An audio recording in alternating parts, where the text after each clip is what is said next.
I was born where the mountains wrinkle like an old grandmother's palms and the clouds lean low enough for a child to tug. My name is lytieuca, and almost everything I own could fit into a woven rattan basket if I packed it tight. 2 smoke-scented blankets, 1 dented pot that sings when it boils, a short knife I sharpen on river stones, 3 bowls with faded flowers along the rims, a handful of spoons that don't match, and a clay stove that eats firewood the way a baby eats rice. Small mouthfuls, steady and grateful. My home is not a house in the town way of speaking. It is a bamboo hut with walls I wove myself, a roof stitched from palm fronds that whisper when the wind enters, and a doorway where the threshold is worn smooth by the passing of my feet and the feet of those I love.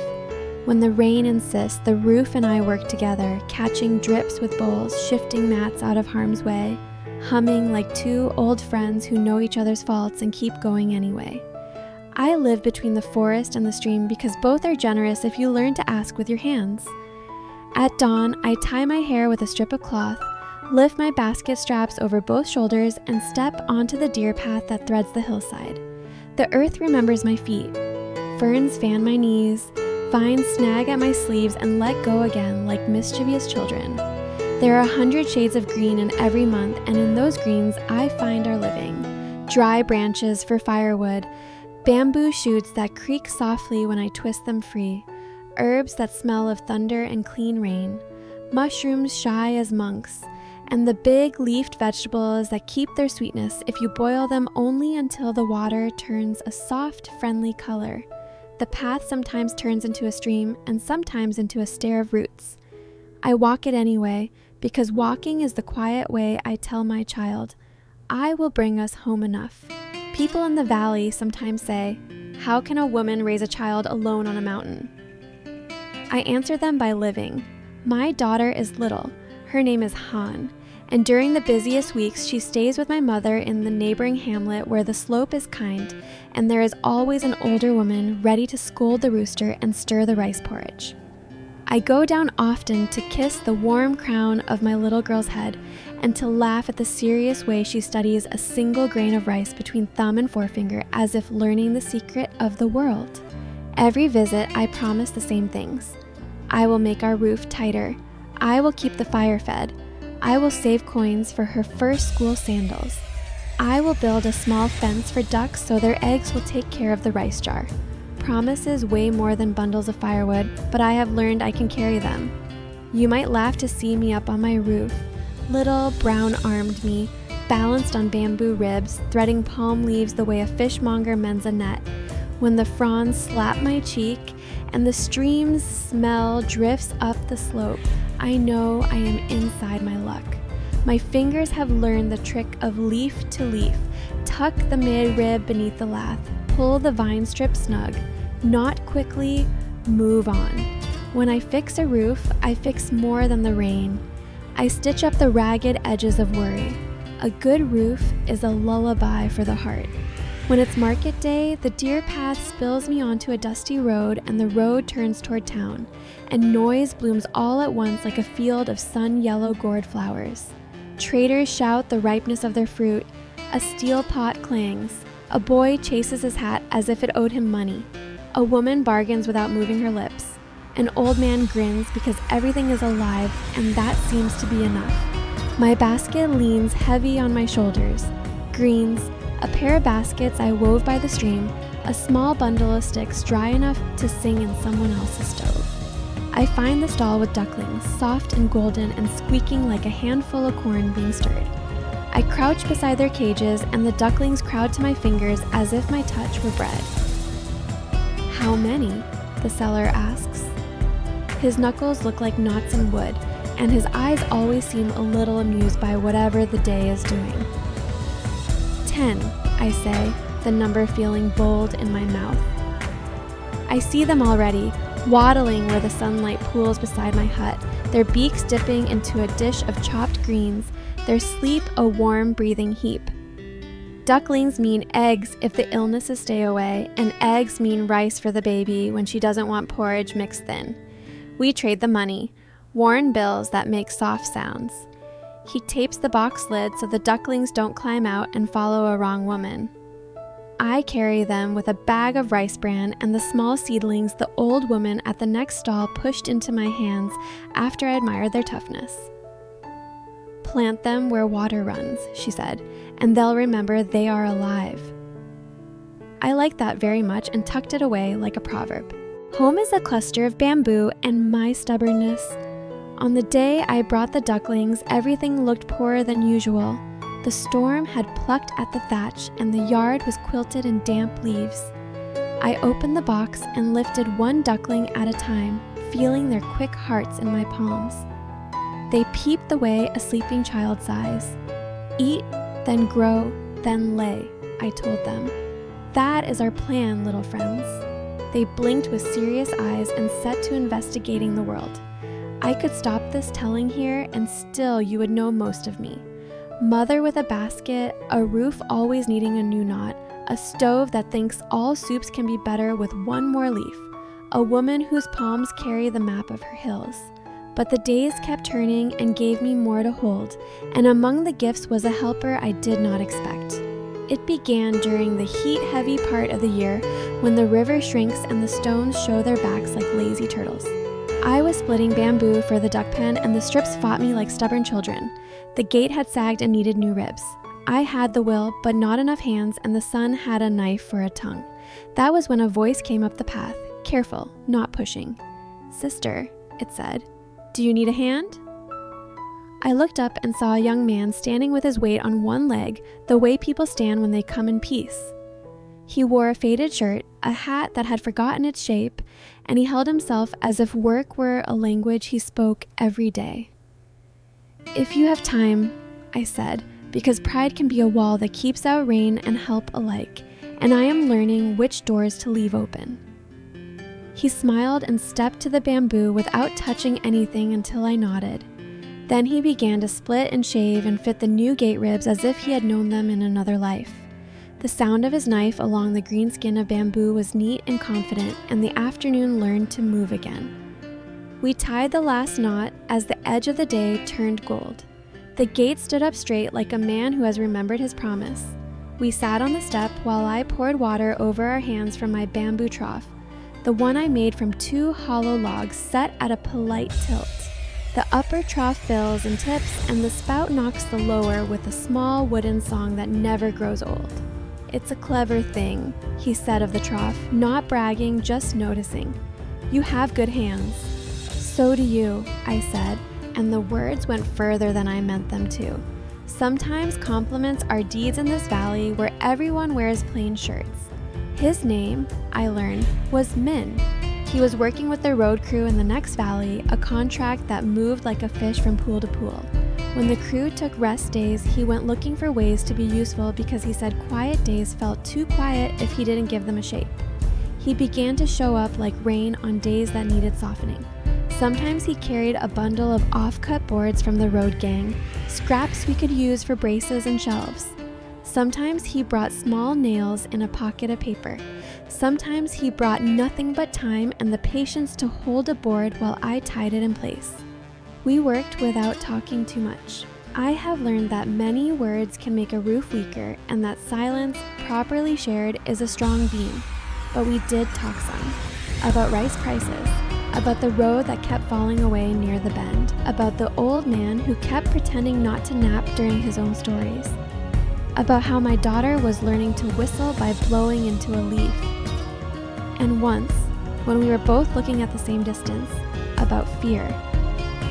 "I don't know why it still comes," I said, unwinding the vine strip from my wrist where it had left a green tattoo. Even on good days, there is this little knot in my stomach as if the mountain might decide not to hold me. "Mountains keep their promises," he said gently. "But sometimes our bodies don't believe what our eyes know." "Does your body believe it?" I asked. "Less than I want," he answered, and we both laughed. He never pushed his way into any part of my life that I didn't present plainly with both hands. If I needed help lifting the roof beam, he lifted. If I said, I can carry from here. He let me carry. He understood the kind of help that makes a person stronger instead of smaller. I found myself trusting him by small inches like a stream trusting its banks. Han, when she visited, adored him immediately. She would run at him with the brave, thoughtless joy of toddlers, and he would crouch to make the world her size. He carved her animals from leftover scraps. The duck with the too big tail, the dog with a smile, the fish that looked like a spoon, and later I found her tucking them into corners of the hut as if to guard the shadows. Once I came back from the forest to hear both of them whistling the same wobbly tune with grass leaves, and to find the dog lying between them like a prince who had finally learned to rest. There were hard days anyway. A storm came sudden and fierce, the kind that erases tracks and scolds even the tallest trees. The roof did its best, but the wind tried to take the edge, and the hut creaked its old creak that means, "Hold me, or I will forget my shape." Min came running up the path with his hat clapped down, water streaming from his sleeves. He put his shoulder under the beam while I lashed a rope and we tied the roof to the earth like a boat to a good post. The rain made a drum of the world. I pressed bowls where the drips insisted. He pressed a hand to the wall where it shivered. "We will count the damages later," he said, the way men say things when they mean, "Don't be afraid right now, it won't help." We did count them later. One corner of thatch peeled loose, a basket softened beyond saving, 3 eggs upset and broken, one duck who forgot to be brave and needed to be held. It was not small and not large. It was what the mountain sometimes asks. "Give me a piece of your labor. I will give you the day after tomorrow in trade." We repaired. We replaced. We laughed at the duck who kept laying in my shoe. We carried the broken things to the compost where they would become something kind again. The storm became a memory, and a good one, because the hut had leaned and then remembered its bones, and because my fear had crept out to look and then crept back inside me a little smaller. Most days were not storms. Most days were steady, and I learned to love steady the way you love a song you can hum while you work. I woke with the first hint of light, pushed rice into the pot, salted water for greens, tied my hair, shouldered my basket, and went where the deer like to go. I knew where the wild mustard keeps to its slope, how the mushrooms prefer a damp foot, and which dry branches are generous when they meet a knife. My hands remembered the width of my basket, how much it could carry, how much I could carry before my back began to whisper. I came home with the smell of leaf and dirt and the kind of fatigue that makes sleep taste sweet. When the market day rolled around again, Min walked with me to the road, carrying the heavier bundle without making a ceremony of it.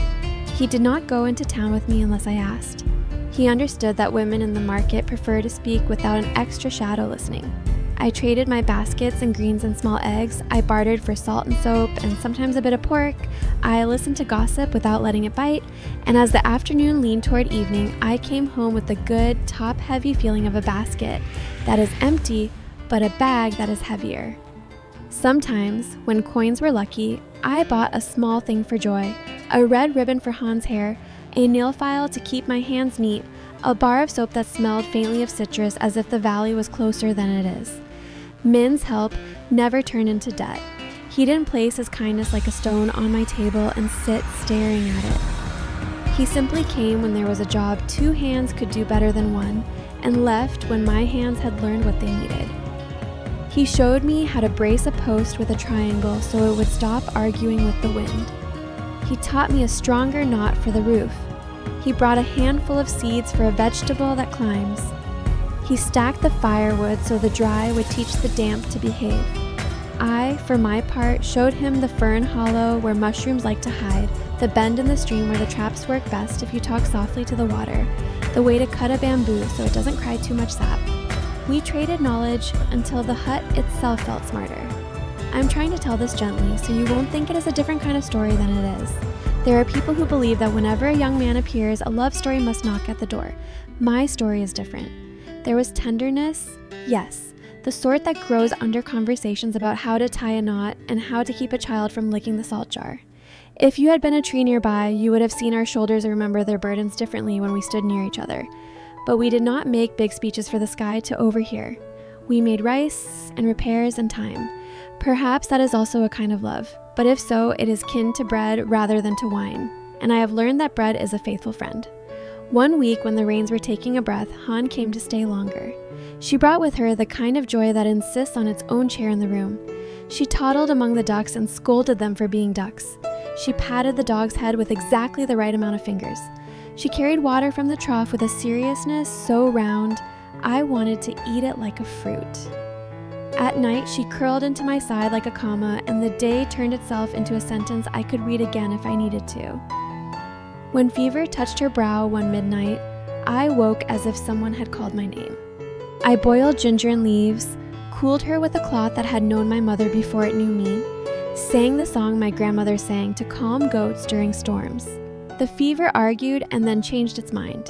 In the morning, she asked for rice with an appetite that told me we had been brave enough together. I sat on the step afterward and shook. Min came by with a handful of leaves from a man in his crew who used to be a medic, and together we read the baby's breathing like a letter that says, "All is well enough." I began to write my days at the end of each evening. The woman who sweeps the commune office told me paper does not forget as quickly as minds do, and I liked the thought of putting little stones along the road so I could walk it again later. In my notebook, I wrote small things. Today, the wind smelled like pepper. Today, a child traded me a bird song for a tiny basket. Today, the dog pretended not to beg and fooled no one. Today, I learned a knot that will outlive me. Today, Han said, "Duck," and meant it. These lines did not look like much when I wrote them, but when I turned pages, they looked like a life. There were longer jobs. We rebuilt the cooking shelf so the pot would stop leaning like a tired friend. We cut a new doorway panel from thick bamboo so the wind could be invited when we wanted it and kept out when we didn't. We dug a small ditch along the uphill side of the hut so the next rainstorm would run around us instead of trying to come in to see the bulls. We set 2 posts and a crossbar to make a place for drying herbs. We planted the climbing vegetable he brought, showing it a white circle of sticks and asking it politely to rise.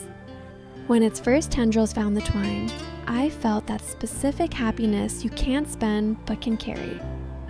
Once, when the road crew had a rest day, Min asked if I wanted to take a longer walk up the ridge. I should have said no. The baskets waited and the duck pen needed a check. But sometimes a breath taken at a higher place teaches you how to breathe better when you come back down. We climbed the ridge, moving slow and steady, and at the top, the world stretched its arms.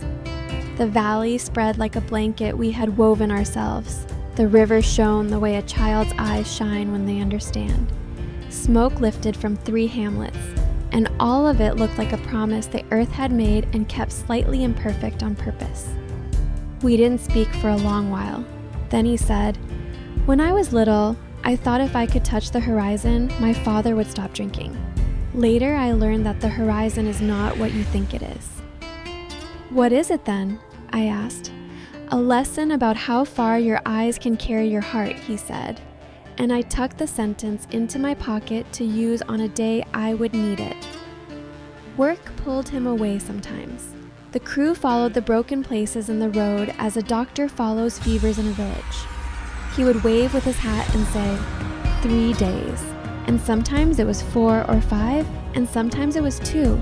When he was gone, I practiced the knots he had taught me, the brace shapes, the neat ways of stacking, and discovered I could do most of it myself if I let the doing take the time it asked for. It is a particular relief to learn that help is a teacher, not a crutch. The hut grew more sure of itself, and so did I. There came a time when money was thin because the market paid less for greens after too many rains. I counted coins twice and thought about which oil burns slower but doesn't smoke.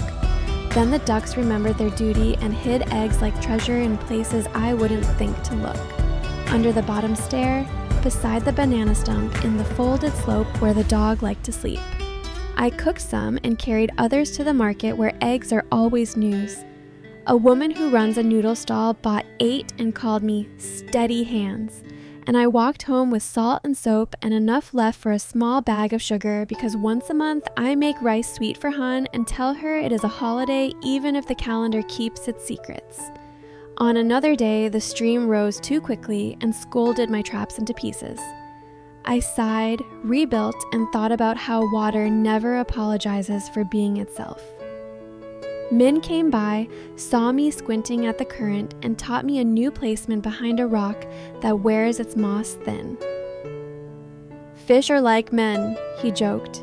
"We think we are free, and then we find the quiet place where it is easiest to rest." He showed me how to twist reeds into a small net for scooping. When the trap caught 3 shining bodies the next morning, I clapped like a child and then pretended I had always expected it.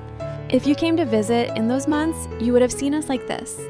Me cutting palm leaves to tighten a corner while Min held a beam with his shoulder. Me stirring a pot while Han stamped a puddle into a lake.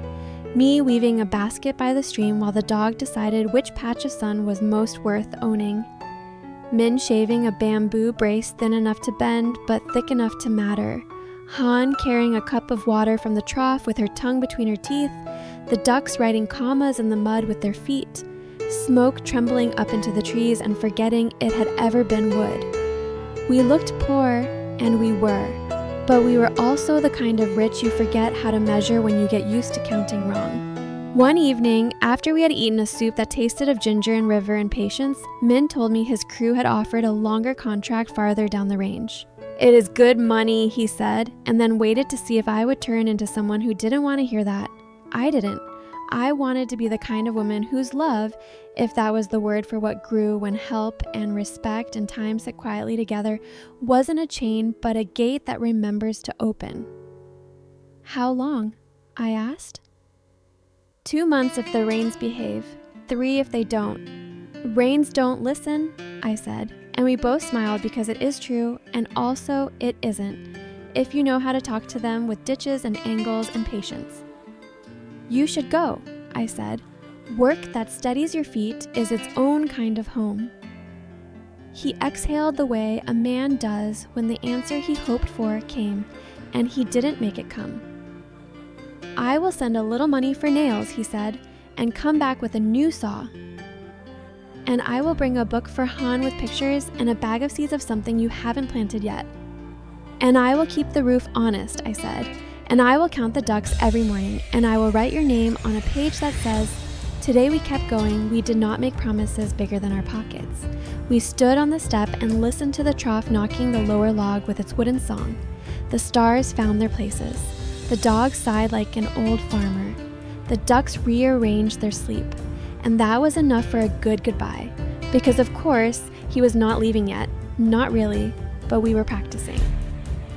In the days that followed, I made a plan for the time he would be gone, and it surprised me how much of that plan looked like the days I already knew how to make. I would rise, I would gather, I would weave, I would boil, I would mend, I would trade, I would count, I would lay my head down when the crickets said to. I added 2 things. I would build the small drying shed for herbs we had talked about and not waited for, and I would show Han how to plant a seed and talk to it without being silly. Those were good additions. The shed grew from 4 posts and a roof that kept the worst of the rain from the bundles of leaves, and I felt like a woman who had been given a new word and learned to use it in a sentence. The seed, one fat bean, listened to my daughter more than to me, which is reasonable. Children have a better accent when speaking to the earth. When Min finally left after carrying one last bundle and making me promise not to climb too far onto the roof without tying a rope around my waist, the path took him like a receipt. He looked back twice, the second time because I called his name and made a stupid joke about the ducks learning to shout Min when they laid, and then he was around the bend and he was gone. The hut stood up straighter for a moment as if to show him it could, and then it relaxed, which made me laugh. "We are ourselves again," I told the hut, and it creaked as if to say, "We were always." I do not know how to explain the feeling of the days when a person who has been helping you is not helping you because he is helping himself in the way a man should. It is not quite loneliness and not quite relief. It is something like a new pair of sandals you made yourself. You are proud, and you are tender where the straps have not learned your feet. I worked slower the first morning. I was careful with the knife as if it, too, missed a steadier grip near it. But by the afternoon, I had found my pace, and by the evening, the soup tasted the same. And by the third day, the hut and I were laughing at the duck with opinions again. I wrote, "Today I was brave alone, and it felt like remembering, not like proving." When the road crew sent a messenger with a paper packet of nails and a scrap of money that smelled like oil, I bought a small saw of my own because sometimes the best way to be a good partner is to refuse to be helpless. When the seeds arrived later, squash with a story about growing like a rumor, I planted them along the fence so they could watch the road and tell me when someone friendly was coming. The vines listened politely. The flowers came like good news that doesn't shout. There were new lessons in those weeks. I learned that a heavier beam can be levered with a pole and a rock if you get the angle right. I learned that the market woman will give a better price if you bring eggs early before noon's heat bruises their patience. I learned the dog always knows when the rain will become a quarrel instead of a conversation. I learned I could fix the roof from the inside during a storm by tying small bowls up like bells. I learned that men who think a woman is alone sometimes try to be helpful in the wrong way, and that a polite, steady, "No thank you" is a fence taller than it looks. And I learned that my daughter's hand tucked into mine as we walked from the trough to the step and back again is not a small thing, but the central thing. Everything else in the day circles it like planets circle a sun. When she said "mama" with her cheeks full of rice, I felt like I had become a place instead of just a person. A place where a child grows without knowing the names of hunger or fear beyond what it takes to be careful. Mean returned on a morning that smelled like new water. I heard his whistle first, a tune he had practiced with a grass leaf and then, without it, a rising fall that made the dog decide to pretend it had known all along he was near. He came up the path leaner in the way that means honest work, with a small bundle under his arm and a bigger one slung behind. He set them down like gifts wanted to rest where they were needed and laughed when the ducks greeted him as if he were a bag of corn. "I brought a saw," he said unnecessarily because I could see the handle, "and a book with pictures of animals Han does not yet know, and a bag of seeds of something brave." "Brave?" I asked. "Climbing beans that think they can reach the roof," he said. "They are wrong, but they will try, and trying looks good in a garden." We sat on the step and poured water over our hands, and the trough played its song, and the hut creaked, and the dog leaned against his shin, and Han admired the book by touching one picture at a time with the careful tip of her finger. He told me about the road, how it kept thinking it was a river, and how they had to persuade it to be a road again, how a man on his crew had a laugh like a chicken, how rain has 18 different ways of falling on metal, how the horizon receded politely whenever you tried to reach it. I told him about the squash flowers and the eggs, about the roof being less dramatic if you tie it the way he taught me, about the market price of soap deciding to be inadequate, about the seed Han planted that came up on the same morning as a hope I didn't know I had planted beside it. After a long talk about the things that look small from the outside and enormous from where you sit, we got back to work. Because that is our way of celebrating. We sawed and braced and counted and stacked. We set a shelf for the bowls so the floor could remember it was earth. We framed the drying shed with one extra crosspiece because the wind had learned new tricks during his absence. We planted the brave beans and made them a ladder from twine and encouragement. We taught the ducks a new path to the water because ducks, like men and roads, sometimes need to be reminded they are not the only thing in the world. If you want a sharp turn, a sudden romance, a miracle of coins spilled by a generous sky, you will be disappointed in me. I can give you instead something I believe is richer if you know how to keep it. The steady turning of days that nourish each other. The kind of help that doesn't make a noise when it arrives or when it leaves. The roof that holds because two people have tied their knots in the same direction. The child who grows like a vine without being told too many stories about storms. There are evenings when we eat rice and greens and fish and everything tastes like effort and smoke and gratitude. There are mornings when the horizon looks close enough to touch and we do not try because we are busy building a fence that will keep a duck from teaching the garden to regret. There are nights when the rain decides to speak and we answer with bowls and humor, and there are afternoons when the sun decides to nap and we match its laziness because even the mountain approves of rest. Sometimes I sit with my back against the doorway post and I count my riches. The duck who lays daily and the one who lays where she shouldn't, the beans that have learned to behave ambitiously, the dog who snores like a story, the saw that bites clean, the stack of firewood that thinks it is handsome and is right, the child who has begun to name things accurately and also to invent names for what refuses names, the boy, should I say man now, who knocks with his knuckles 2 short taps and 1 long as if the door needed reminders, the roof that is as stubborn as I am, the stream that doesn't mind telling the same story forever, the notebook with its pages turning into a map I didn't realize I was drawing, the mountain itself which keeps standing not because I deserve it, but because that is what mountains do. And yes, the times when worry sits by me like a neighbor who has brought no food but will eat if you let her. Worry visits when the prices change like weather, when smoke stings both our eyes, when Han coughs and I measure the cough against all the coughs I have known, when the road takes Min farther than usual, when the ducks mutter more than they should, when the wind makes a promise I don't want it to keep. I make tea for worry, but not sugar.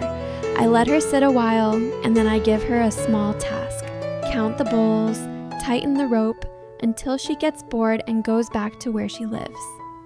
It might be that all of this is nothing more than the ordinary life of a woman who makes more than enough from not very much. If so, I am proud to be ordinary. Sometimes ordinary is a roof. Sometimes ordinary is the hand you need on the beam when the storm changes its mind. Sometimes ordinary is the page where you write, "Today, I washed the fear out of the corners and it ran down into the stream like dirt." Sometimes ordinary is a boy teaching a child to whistle and both of them pretending the dog is jealous. This morning, I woke before the rooster remembered his job. The sky was the color of rice soaked overnight. I put water to boil, rinsed a handful of greens, swept the floor, kissed Han's hair where sleep had made a nest. I stepped outside and the air felt new in a way that made me think of beginnings, even though I know all beginnings are just old things seen with rested eyes. The squash blossoms were open like mouths ready to praise or complain. I told them a joke to occupy them. I counted ducks. I checked the beans for any last-minute bravery. I listened to the stream knock its wooden song. I tied my hair, shouldered the basket, slid the knife into its loop, and walked the deer path as if I were writing my name on the day. On the ridge, I cut a branch that had decided not to be a tree after all and thanked it for its honesty. I twisted a bamboo shoot and asked it to forgive the pot. I found a stand of greens that smelled of pepper and pretended to be surprised so the forest would be kind to me again tomorrow. A cicada told me a story in a language I do not know but recognize anyway. The clouds leaned close enough to tug if I wanted. I didn't. Tugging at clouds is for children, and I have learned to tug at ropes and beams and the corners of quilts instead. I came home when the basket felt like a friend who had stayed long enough. Now the rice is soft, the soup is thinking about being ready, the dog is assigning tasks to his paws, the ducks are consulting a map only they can see, the beans are measuring the day, the trough is practicing its 2-note lullaby. Han is sitting cross-legged with the book of pictures Min brought, learning that elephants are bigger than ducks and bears are not invited. Min is sanding a shelf and humming the tune he taught the grass. The hut is listening to us all and pretending not to smile. The mountain is doing what mountains do best, being there. And I am writing these words in the notebook the sweeping woman told me to use, so that later, when I am old and my granddaughter tugs at my sleeve and asks how I managed to live with so little, I can show her that I did not live with little at all. I lived with a stream that kept its song, with a roof that learned my knots, with a child who liked the taste of rice and rain, with a young man whose help sounded like the truth, with ducks who were more generous than their reputation, with beans that lied about the sky and became better for it, with a mountain that says nothing and teaches everything, with a notebook that remembered even when I did not. I lived with hands that did not wait to be told what to do, and with neighbors who knew how to whistle their way to my door. I lived with fear when it visited and with courage when it finally realized it already lived here. If you come to see me someday, bring nothing but your tiredness and your curiosity. I will ladle you a bowl of soup that tastes of ginger and river and the small pride of a woman who stands in the doorway of her own life. We will sit on the step, and I will ask you to tell me the names of your mountains. You will tell me, and I will listen. And when you go, I will press into your hands a small basket I wove beside the stream. Not because you need a basket, but because every journey is easier when you carry like a thing made by hands that have learned to make do and make beauty at the same time. After you leave, I will stand for a while and look at the path the deer and I share. I will count to 10 in the language my mother taught me, and then in the language I am teaching Han. I will look up to where the clouds lean low. I will go back inside and stir the soup, check the roof, turn the page, tie the knot, stroke the dog, laugh at the duck, call Min in, kiss my daughter's cheek, and write one more line. Today, like yesterday, and like tomorrow, I lived enough.